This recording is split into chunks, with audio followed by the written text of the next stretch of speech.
నామలగ్న నామరాశి నామనక్షత్ర గోచార వశాత్తు సంతానం లేని వారు చెప్పుకోండి. మమ మానసిక శారీరక రుగ్మత నివారణేన గర్భదోష నివారణార్థం లగ్నాత్తు పంచమస్థాన పుత్రస్థాన సుభద్రః వీక్షణేన జాతక చక్రేషు వివాహాన్ని వారు చెప్పుకోండి. మమ శారీరక మానసిక రుగ్మత నివారణేన జన్మ లగ్నాత్తు సప్తమస్థాన ఫలత్రస్థాన సుభద్రః వీక్షణేన సంతానం లేని వారు వివాహం కాని వారు ఎవరు చెప్పుకోండి.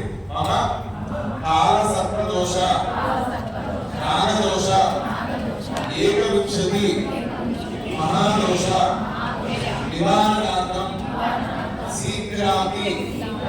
శీఘ్రమేవ మమ ప్రారబ్ధ సంచిత కర్మదోష నివృత్త్యర్థం మమ పితృదోష పితామహ ప్రపితామహ దోష నివారణార్థం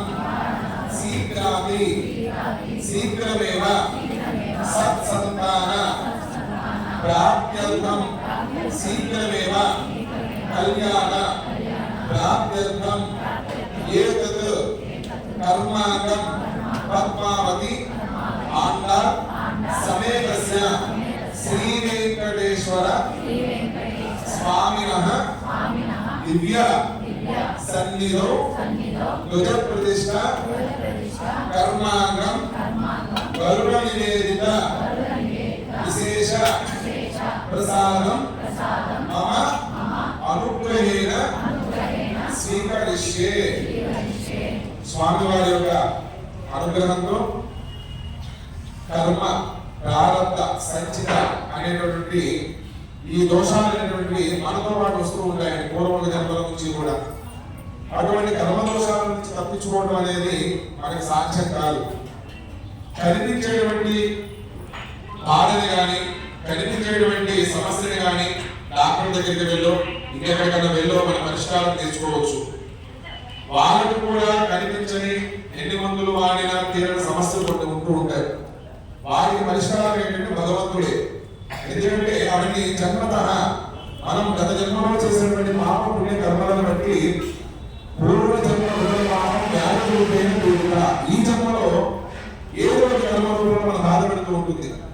అలాగే మన పూర్వీకులు పితృదేవతలు ఉంటారు. వాళ్ళకి మనం చేయవలసినటువంటి కర్మలు కొన్ని ఉంటాయి. భగవంతుడికి నమస్కారం చేయడం ఎంత ముఖ్యమో అంతకన్నా కూడా పితృదేవతలకి ఆరాధన చేయడం కూడా అంతకన్నా చాలా ముఖ్యం. భగవంతుడు వరమిచ్చిన ఇవ్వకపోయినా పితృదేవతలు మాత్రం వరాలు ఇవ్వగలరు. వాళ్ళ అనుగ్రహం ఉంటే సంతాన ఉత్పత్తి కలుగుతుంది, వంశ అభివృద్ధి జరుగుతుంది, కుటుంబం అంతా కూడా సుఖ సంతోషాలతో వాళ్ళంతా ఆయుర్వేదంతో ఉంటారు. వాళ్ళ అనుగ్రహం లేని పక్షంలో మనం ఎంత చుట్టూ తిరిగినా కూడా వివాహం అవ్వదు, సంతానం కలగదు. ఎక్కడికి వెళ్ళినా కూడా ఆ వంశం అనేది నిర్వీర్యం అయిపోతూ ఉంటుంది. ఆ వంశంలో ఎవరికో ఒకరి ద్వారా ఏదో ఒక సమస్య అనేది అది తరతరాలుగా పీడిస్తూనే ఉంటుంది. కనుక ఇవన్నీ కూడా కనిపించేది కాదండి. ఏ స్థానిలో మీరు కనబడవు, ఏ అక్షరంలో మీరు కనబడవు. ఇటువంటి సమస్య మీద మనం ఉన్నప్పుడు మనం ఎంత చేసినా ఎంత ప్రయత్నం చేసినా తీరవుతున్నప్పుడు మనం ఆశ్రయించవలసింది భగవంతుడి పరమాత్మని.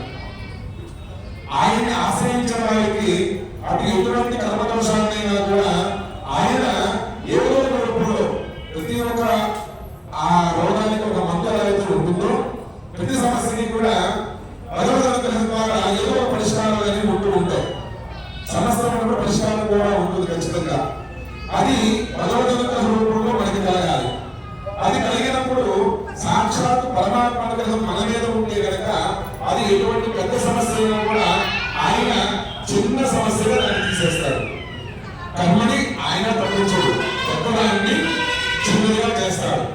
మనకి వాళ్ళ ఏదో పెద్ద సమస్య రాబోతుంది, ఏదో ప్రమాదం జరగబోతుంది ఉంటుంది.